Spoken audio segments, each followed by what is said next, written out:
Capítulo 11. Da questão ou tortura. Parte 2.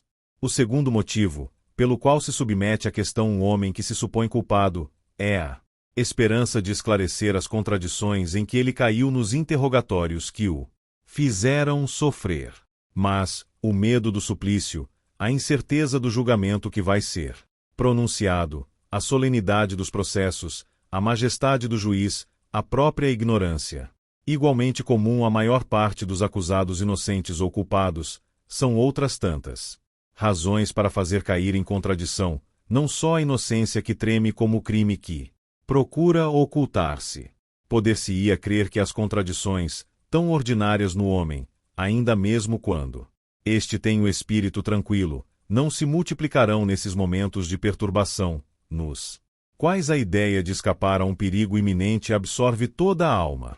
Em terceiro lugar, submeter um acusado à tortura, para descobrir se ele é culpado de outros crimes além daquele de que é acusado, é fazer este odioso raciocínio: tu és culpado de um delito, pois, possível que tenhas cometido 100 outros. Essa suspeita me preocupa, quero certificar-me, vou empregar minha prova de verdade.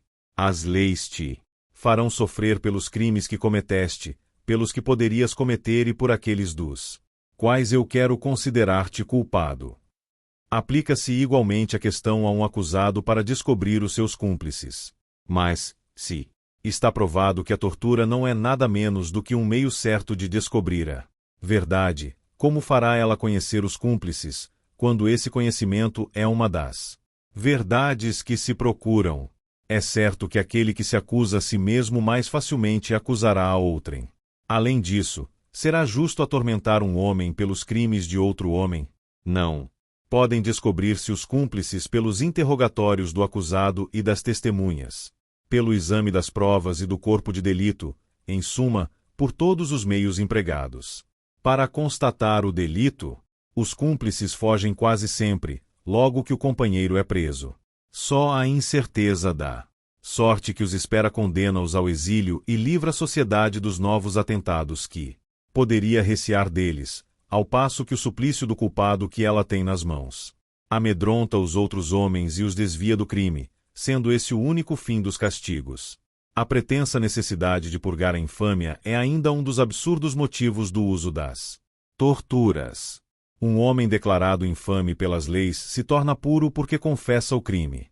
Enquanto lhe quebram os ossos, poderá a dor, que é uma sensação, destruir a infâmia, que é uma combinação moral.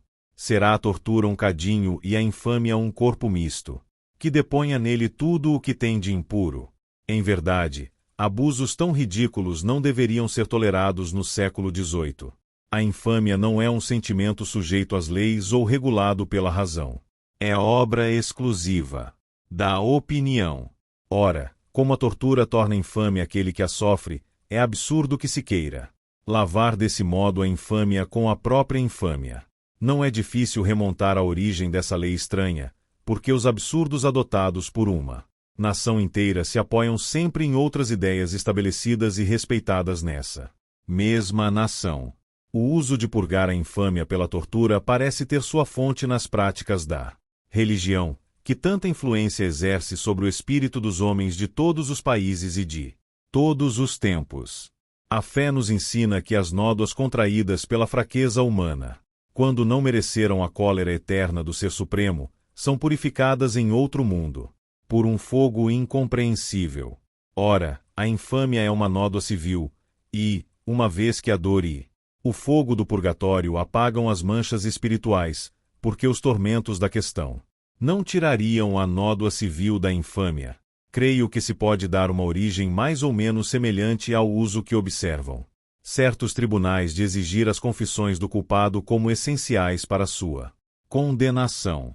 Tal uso parece tirado do misterioso tribunal da penitência, no qual a confissão dos pecados é parte necessária dos sacramentos. É dessa forma que os homens abusam das luzes da revelação, e, como essas luzes são as únicas que iluminam os séculos da ignorância, a elas é que a dócil humanidade recorreu, em todas as ocasiões, mas para fazer as aplicações mais falsas e mais infelizes. A solidez dos princípios que expusemos neste capítulo era conhecida dos legisladores romanos, que só submetiam à tortura os escravos, espécie de homens sem direito algum, e sem nenhuma parte nas vantagens da sociedade civil. Esses princípios foram adotados na Inglaterra, nação que prova a excelência de suas leis pelos seus progressos nas ciências, pela superioridade do seu comércio, pela extensão de suas riquezas, por seu poder e por frequentes exemplos de coragem e de virtude política. A Suécia, igualmente convencida da injustiça da tortura, já não permite o seu uso. Esse infame costume foi abolido por um dos mais sábios monarcas da Europa, que elevou a filosofia ao trono e que, legislador benévolo, amigo dos súditos, os tornou iguais e livres sob a dependência das leis, única liberdade que homens razoáveis podem esperar da sociedade, única igualdade que esta pode admitir. Enfim, as leis militares não admitiram a tortura, e, se esta pudesse existir em alguma parte, seria sem dúvida nos exércitos, compostos em grande parte da escória das nações. Coisa espantosa para quem não refletiu sobre a tirania do uso.